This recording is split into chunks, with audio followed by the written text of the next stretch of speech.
जी अस्सलाम वालेकुम स्टूडेंट्स, क्या हाल चाल है बेटा? आपके ठीक ठाक हैं? तो बेटा हम ट्रीज़ का चैप्टर स्टडी कर रहे हैं।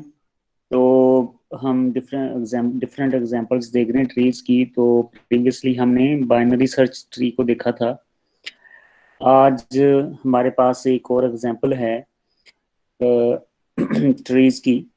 तो ये एग्जांपल कहाँ पे इस्तेमाल होती है? ये बेटा एग्जांपल इस्तेमाल होती है डेटा कंप्रेंशन के अंदर। जब डेटा को कंप्रेस किया जाता है, ठीक है।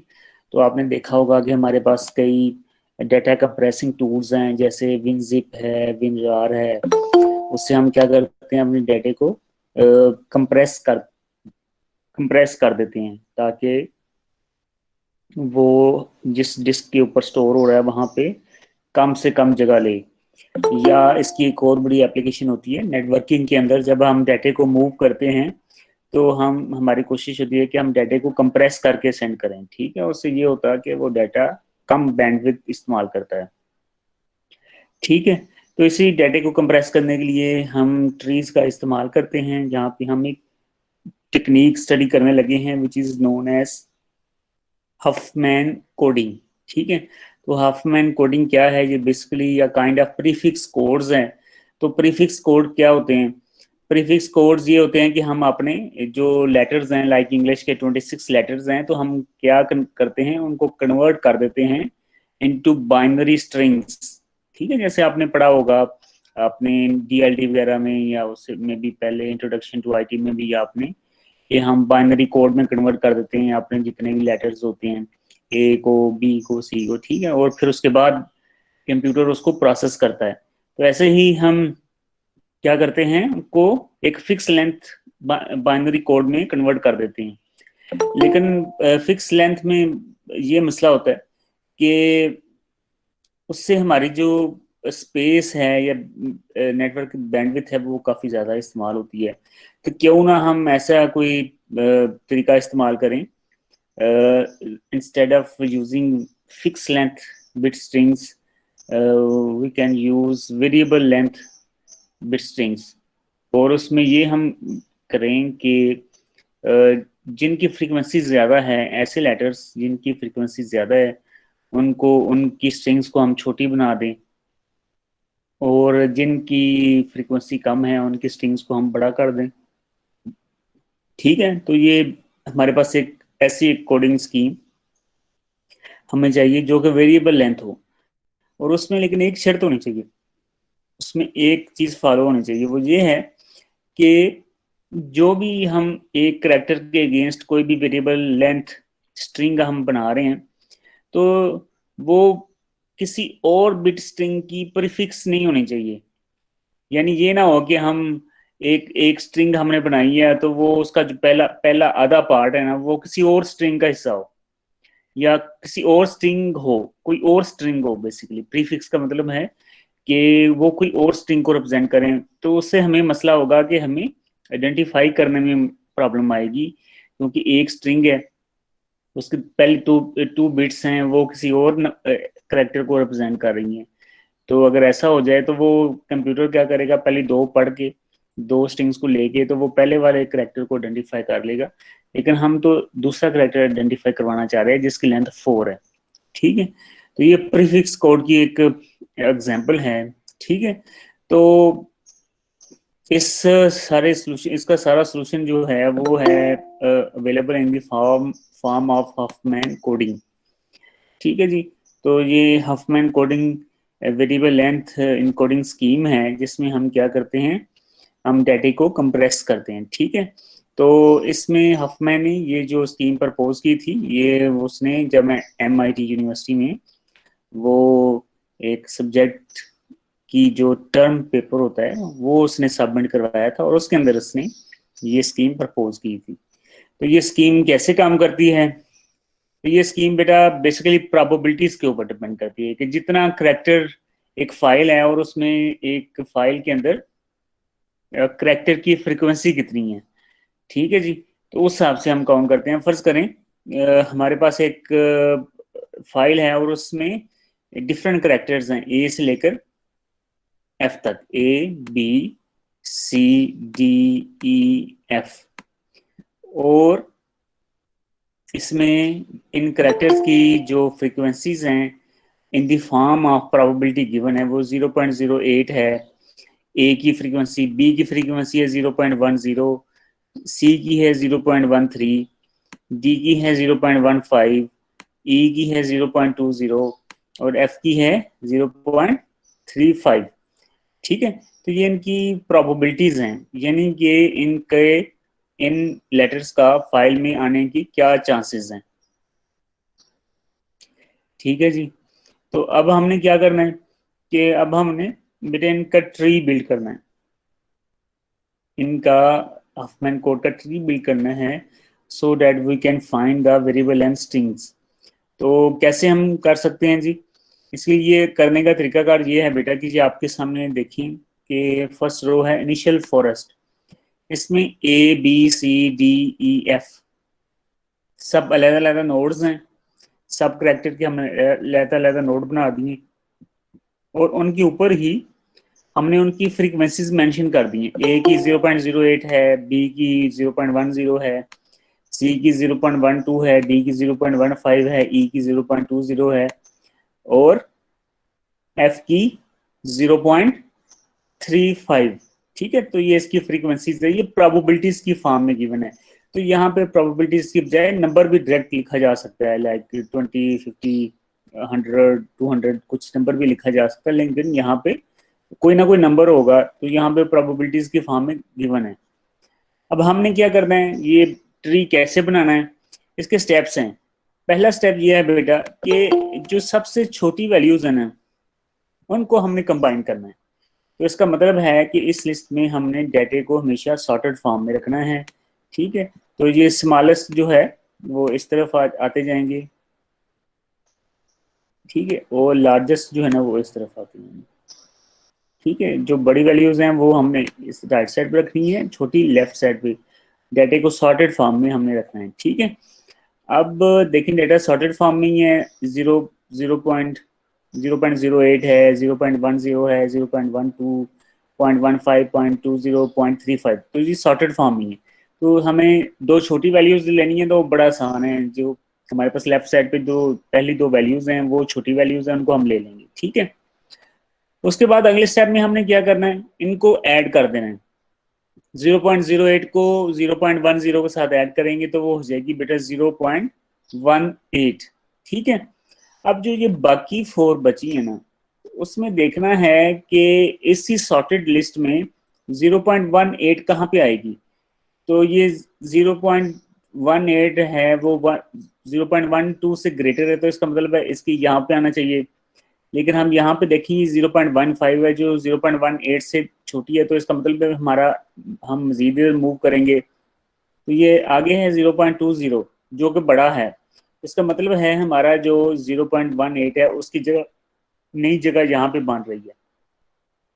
ठीक है, अब बेटा हमने देखिए क्या किया, अब ये 2 वैल्यूज तो खत्म होगी, बाकी बची हैं 5, 4 पहले वाली और एक जो 5वीं जो ऐड हमने की है। ठीक है, इस पांचों वैल्यूज को हम यहाँ पे अगली लाइन में ड्रॉ कर देते हैं, 0.12, 0.15 और ये जो ऐड की हमने 0.18 और बाकी वो पुरानी वाली ही हैं। और डेटा सॉर्टेड फॉर्म में हम देखें कि लेफ्ट साइड पे छोटी वैल्यूज हैं, राइट साइड पे बड़ी वैल्यूज हैं। ठीक है, अब जो इसमें हमने चीज नोट करनी है, जो वैल्यू हमने यहाँ पे ऐड की है ना 0.18, उसका एक छोटा सा ट्री बन, पहले फॉरेस्ट का अब ट्री की फॉर्म में देखें बनता जा रहा है। अब 0.18 है, ये दोनों को कंबाइन करके हमने बनाया है, इसका रूट नोड है।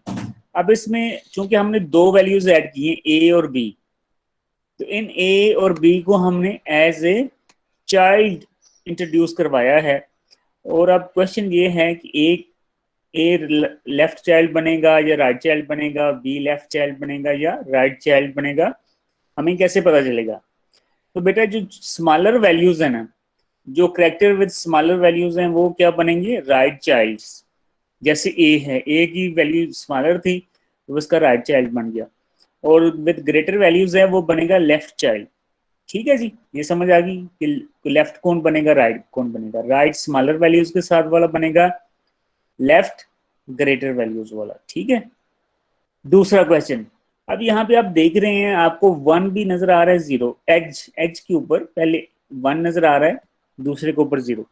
तो हमने क्या करना है, जो राइट एजेस है ना उन सबको हमने क्या साइन करना है, 1 साइन करना है, और जितने भी लेफ्ट एजेस हैं उन सबको 0 साइन करना है। पूरे ट्री में during building the whole process we will assign 1 to the right edges and 0 to the left edges। ठीक है, ये हमने फॉलो करनी है। ठीक है तरकीब। अब अगेन स्टेप 1 में हम अगेन जो प्रोसेस 1 में किया था वही प्रोसेस स्टेप 2 में करेंगे। यहाँ पे देखें कि हमने जो सबसे दो छोटी वैल्यूज है उनको कंबाइन करना है। तो अभी जो बेटा दो सबसे छोटी वैल्यूज दिए हैं, ठीक है, इन दोनों को कंबाइन करेंगे तो बनेगा ये 0.27। ठीक है, तो 0.27 बनेगा। तो अगली में देखिए वो 0.27, ये तीन तो एज इज रहेंगे, तो 0.27 कहाँ पे आना चाहिए, यहाँ पे आना चाहिए। ठीक है, ऐसे ही है। तो हम क्या करेंगे, अगली अगली स्टेप के अंदर, अगले स्टेप के अंदर हम उसको यहाँ पे पुट कर देंगे। तो ये 0.18 वाला सबसे छोटा हो गया, सबसे आगे आ गया है। फिर 0.20 वाला आ जाएगा। उसके बाद जो नई वैल्यू हमने ऐड की है 0.21 वाली, और जो पुराना 0.35 एज इज आ जाएगा। ठीक है, अब देखें, अब हमारे पास सबसे छोटा आगे, फिर बड़ा, उससे फिर बड़ा, फिर बड़ा। ठीक है जी। और ये जो नई 0.27 हमने ऐड की है उसके लिए अगेन हमने क्या कहा था, जो छोटी वैल्यू होगी वो राइट साइड पे आ जाएगी, जो बड़ी वैल्यू होगी वो लेफ्ट साइड पे आ जाएगी। राइट एजेस को हम 1 साइन करेंगे, लेफ्ट एजेस को हम 0 साइन करेंगे। ठीक है, अब ये चार एलिमेंट्स बचे हैं, तो इसमें से जो दो छोटे हैं उनके ऊपर हम उनको दोबारा कंबाइन करेंगे। तो इन दोनों को कंबाइन करेंगे तो ये आ जाएगी 0.38। तो 0.38 ये दो बचे हैं, तो इसमें देखें कहाँ पे सेट होगा, ये सबसे बड़ा है 0.38, तो ये सबसे आखिर में सेट होगा। ठीक है, तो जो नई लिस्ट बनेगी 0.27 आ जाएगा, 0.35, और जो 0.38 जो हमने आखिर में सबसे कंबाइन किया है। अब इसमें देखें कि इसमें अब पहली दफ़ा ये हुआ है कि सिर्फ एक नोड है और 3 नोड हैं। तो बेटा इसमें परेशानी की बात नहीं है, सेम लॉजिक इस्तेमाल करनी है जो प्रीवियस स्टेप्स में की थी। इनको कंबाइन करना है, जो बड़ी वैल्यू वो राइट साइड पे आ जाएगी, जो छोटी है वो लेफ्ट पे आ जाएगी। तो इसमें बड़ी वैल्यू कौन सी है, इसमें 20 बड़ी वैल्यू, 0.20 और 0.18 छोटी वैल्यू है। तो ये 0.18 है, ये कहाँ पे चली जाएगी, ये बेटा चली जाएगी लेफ्ट पे। तो ये देखें यहाँ पे हम इसको, ये इतना पोर्शन जो है ना ये वही है, ये ऊपर वाला जो हमने पिक किया है, ये वाला। ठीक है, ये वाला पोर्शन यहाँ पे आ गया है। और ये वाला पोर्शन जो है ये ई का पोर्शन है, ये जो हमने उठाया, और इनको हमने कंबाइन कर दिया, यहाँ पे ये हो गया 0.38। और हमने इसके जो राइट एज है इसको माइनस साइन कर दिया और लेफ्ट एज को 0 साइन कर दी। तो अब देखते जाए ऑटोमेटिकली कि सारे ट्री में जितने राइट एजेस हैं उनको 1 साइन होता जा रहा है, जितने लेफ्ट एजेस हैं उनको 0 साइन होता जा रहा है। ठीक है, अब अगेन अगले स्टेप में सबसे दो छोटी वैल्यूज को हमने ऐड करना है। इस वक्त दो छोटी वैल्यूज दिए हैं हमारे पास। ये देखें, ये जो लिस्ट है ना ये लिस्ट सॉर्टेड रहेगी, ये आपने ख्याल रखना है। तो ये देखिए सबसे दो छोटी वैल्यूज हैं 0.27 और 0.38। इनको जब ऐड करेंगे तो ये हो जाएगा 0.62। ठीक है, और ये जब इसकी नई तरतीब में ये बड़ी वैल्यू है तो ये इधर आ जाएगी साइड पे। ठीक है, तो हमने ये जो पोर्शन है इसको उठाना है और इसको यहाँ पे प्लेस कर दिया, क्योंकि ये छोटा है ये राइट साइड पे आ जाएगा, एफ बड़ा है तो ये लेफ्ट साइड पे आ जाएगा। इनको कंबाइन कर दिया। ठीक है, अब हमारे पास दो ट्री मेन रह गए हैं। अब हमने लास्ट स्टेप में इन दोनों को ऐड कर देना है।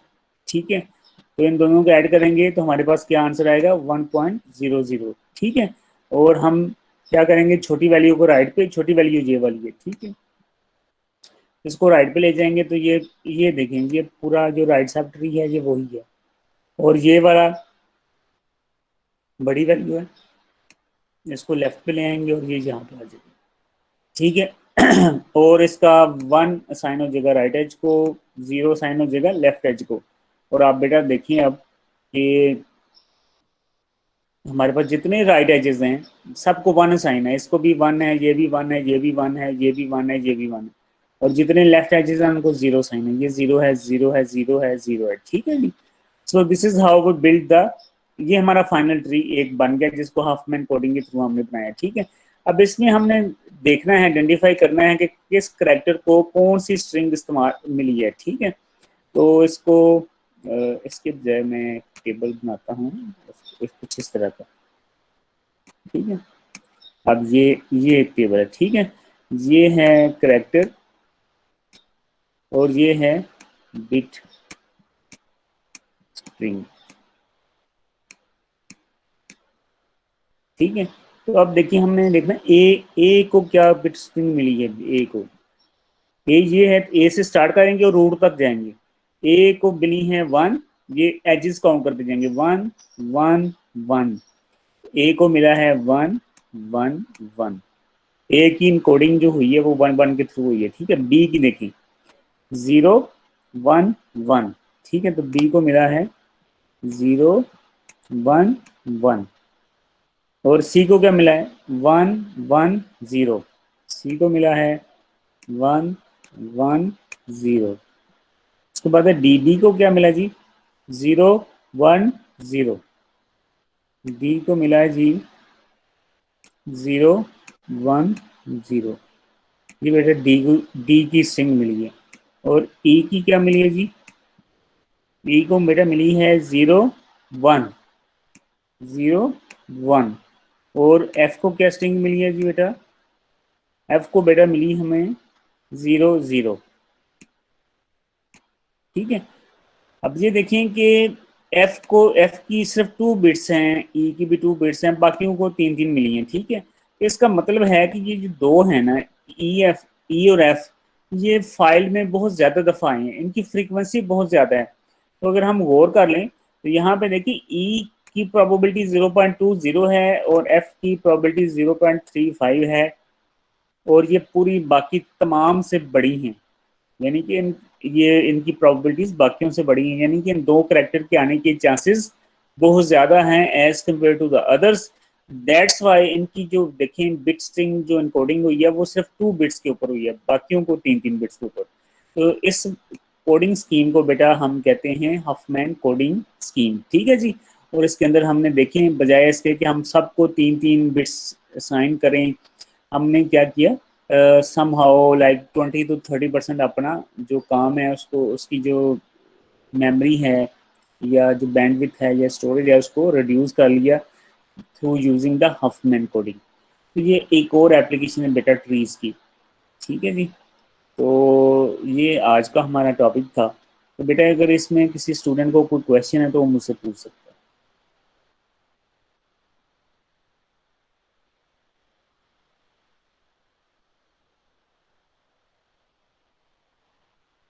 सर जी हमने साथ बिट स्ट्रिंग भी बनानी है। हाँ जी, ये बिट स्ट्रिंग जो साथ आपको मैंने बना के दिखाई है ना, ये भी आपने फाइनली ये तैयार करके देनी है। अगर क्वेश्चन इसके ऊपर क्वेश्चन आ जाएगा तो आपने इस तरह की बिट स्ट्रिंग बना के दिखानी है, ठीक है जी। एक को टेबल क्या, के साथ ही।